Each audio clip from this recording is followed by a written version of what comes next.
Assalamualaikum warahmatullahi wabarakatuh. Salam sejahtera untuk kita semua. Yang saya hormati Ibu Dr. Melia Eka Lestiani, STMT, CIMILT, selaku dosen pengampu mata kuliah pemodelan sistem dan metode kuantitatif. Kami akan mempresentasikan tugas kelompok dari asesmen tengah semester pada mata kuliah pemodelan sistem dan metode kuantitatif. Pada kesempatan ini kami akan memaparkan hasil kajian kami terkait studi kasus model tangkap ikan. Sebelumnya kami perkenalkan dulu tim kelompok kami. Yang pertama ada Ibu Romauli Sianturi, ada Pak Abraham Esra Munte, ada Pak Ahyan Fuadi, ada Pak Stefan Julian Wijaya, dan saya sendiri Khairul Fahmi. Selanjutnya pemaparan akan dilanjutkan oleh Bu Uli. Silakan Bu Uli. Baik, terima kasih Pak.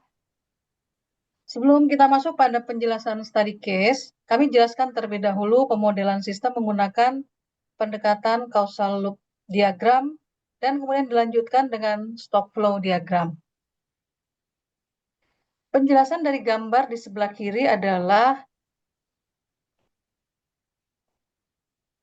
terdapat dua jenis loop atau umpan balik, di mana loop pertama adalah loop penguatan atau reinforcing, yaitu proses yang menggambarkan dari populasi ikan, kemudian aktivitas melaut, kemudian berpengaruh pada tekanan penangkapan, dan berakhir pada mempengaruhi populasi ikan. Lalu yang kedua adalah loop penyeimbang. Loop penyeimbang ini biasanya fungsinya sebagai pengurang atau balancing. Di loop penyeimbang menjelaskan mengenai populasi ikan menurun, di mana aktivitas melaut berkurang, tekanan pendapatan berkurang, dan akhirnya kembali lagi populasi akan pulih. Dari flow ekonomi digambarkan bahwa aktivitas melaut menghasilkan pendapatan, mempengaruhi biaya, dan pada akhirnya mendapatkan keuntungan atau profit. Study case ini dijalankan selama 180 hari pada musim kemarau. Kenapa musim kemarau dipilih? Karena ada beberapa penyebab seperti 4 hal yang dijelaskan di bawah ini. Yang pertama, kondisi laut lebih tenang, di mana para nelayan akan aman untuk melaut. Yang kedua, cuaca lebih stabil, gelombang rendah, minim hujan, nelayan bisa melaut lebih sering dan lebih jauh. Yang ketiga, aktivitas penangkapan meningkat sehingga hasil tangkapan lebih optimal. Dan yang terakhir, resiko rendah sehingga biaya tambahan untuk keselamatan berkurang. Selanjutnya akan dijelaskan dan dilanjutkan oleh rekan saya, Stephen. Ya, terima kasih Bu Uli. Saya akan menjelaskan tujuan skenarionya. Karena tujuan skenario ini diambil dari soal juga yang sudah terdapat di ATS.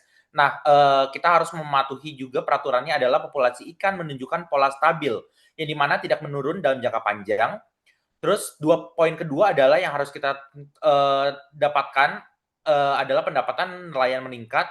Ketiga, keuntungan nelayan meningkat. Dan yang terakhir adalah total biaya tidak mengalami kenaikan. Next.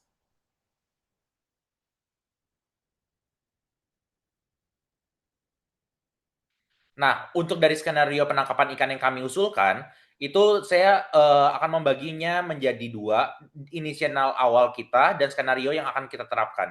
Untuk di populasi ikan maksimal, kita menggunakan satuan ton, dan yang awalnya dari 7.000, kita akan mengubah menjadi 9.000.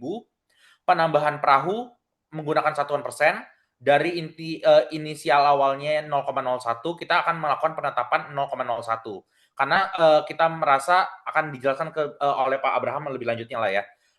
Untuk koefisien dan tangkapan ikan itu saya menggunakan satuan persen, inisial awalnya 0,9 dan kita melakukan skenario yang tetap 0,9. Kapasitas tangkap per perahu satuannya ton dan inisial awalnya 3 dan skenario nya 3 melakukan tetap. Tingkat pertumbuhan ikan kita menggunakan persen yaitu per bulan bukan per hari periodenya. Inisial awalnya dari 0,07 kita melakukan sampai ke 0,1. Harga ikan kita melakukan juta dan satuannya itu ton. Inisial awalnya dari 30 kita naikkan menjadi 60. Biaya per perahu juta dan satuannya adalah bulan. inisial awalnya 10,5 dan kita turunkan skenarionya menjadi 10 untuk efisiensi operasional kapal. Dan harga perahu dari inisial awal 50 kita turunkan skenarionya menjadi 45 karena perahu dibeli impor dari negara penghasil kapal yang menawarkan harga lebih murah. Sekian dari saya dan dilanjutkan oleh Bang Abraham. Sorry, maksudnya Pak Abraham, terima kasih.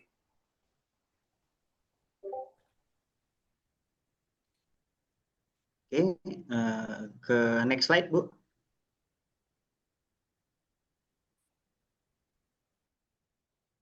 Oke, dari skenario yang kami pilih, masing-masing variabel kami input ke model AnyLogic yang sudah disediakan, di mana para input parameter kami masukkan, lalu kami run, dan akan mendapatkan hasil seperti grafik di slide selanjutnya.